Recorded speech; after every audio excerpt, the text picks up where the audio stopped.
Okay, Charlie, that was electrifying. What a way to open the main card. Yeah. Congratulations on the win. How are you feeling right now? Oh, superb. Absolutely superb. I'm going to wake in the morning. I know that for a fact. I've got some lumps and bumps, man. Did that guy crack hard? But I got the job done with some mistakes, learning again from it. And I've just knocked off one of the top prospects in Bellator. So I couldn't be happier. You mentioned he's one of the top prospects, and there was a lot of hype around Kiefer going into this fight. You kind of went under the radar. Did that help your pressure, or? Yeah, a little bit. I think, to be honest, I feel like my whole career has been under the radar.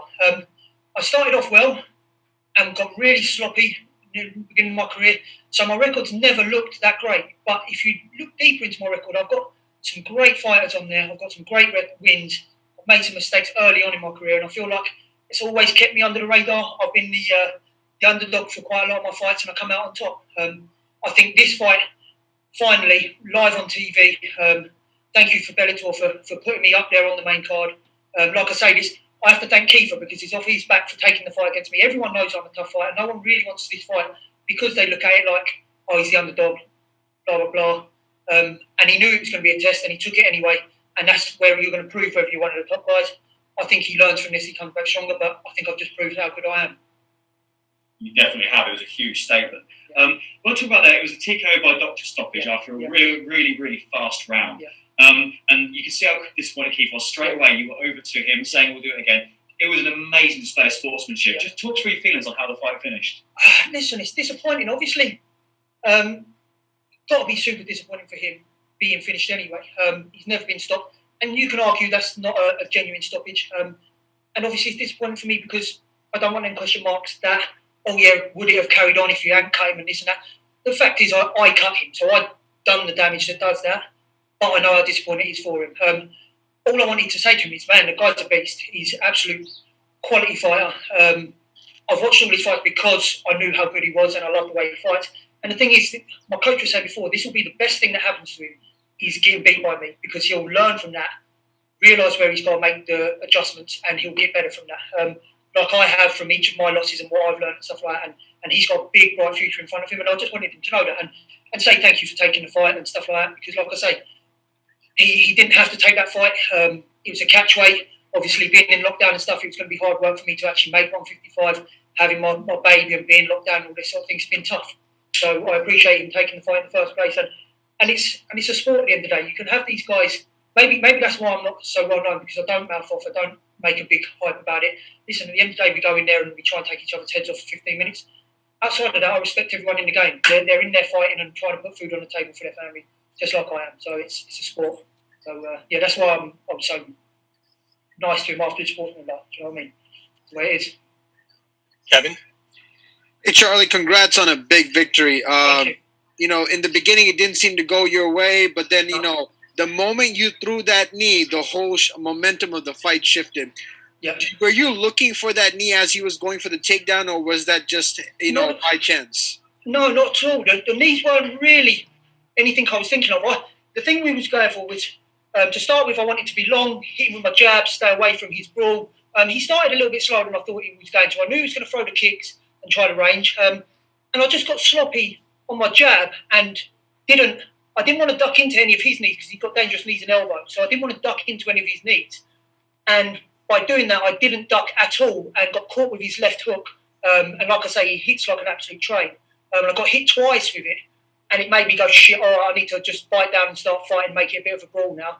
And as soon as I started landing a couple, I feel like I landed a couple of right hands that made him start changing his level, looking for that knee, which just presented itself. Do you know what I mean? It was just spare of the moment that was going for it. And like you say, once I'd landed that and there was a bit of blood, I got top position.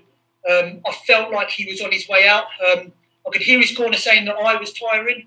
And the ref hadn't really warned him that much. He was moving and defending really well. So I didn't want to blow myself out, where I thought I was overtaking the fight. I thought he was on his way out. But I didn't want to blow myself out. I could hear him saying there's only 30 seconds left.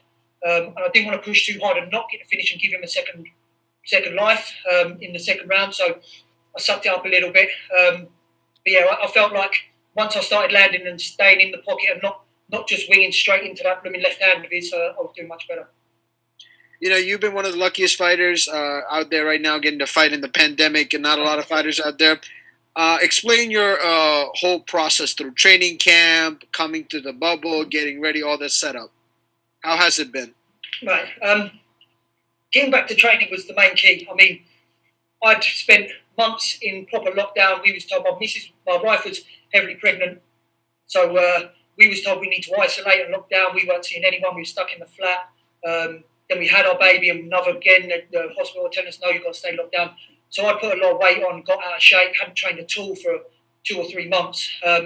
So just getting back to training was nice. And luckily, I had a couple of teammates, or a teammate, Sam Patterson, who was fighting before me coming up. So I was in there helping him with his camp, getting my weight down already before I got offered this fight.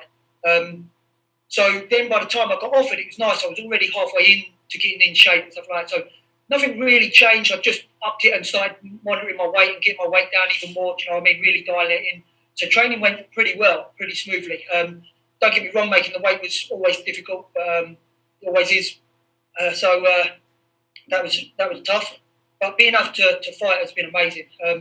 Like I say, I've been sitting at home for months, not knowing where the money was going to come from. I ended up on universal credit because my whole career is fighting and training, and I couldn't teach anything, I couldn't do anything, so I ended up on universal credit for a while just to pay bills. So being able to come back, earn money, put food on the table has been amazing, and I can't thank Bellator enough for it. All right, thank you, Charlie, and wish to see more of you in the future. Thank you very much. Donna? Hey, Charlie, how's it going? Congratulations on the result.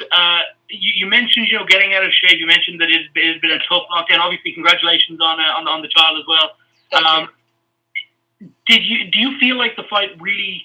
Do you feel like the pace of the fight would have changed if you'd gone into the second and perhaps he'd had that chance? Let's say the doctor says, yeah, he has that extra break as well.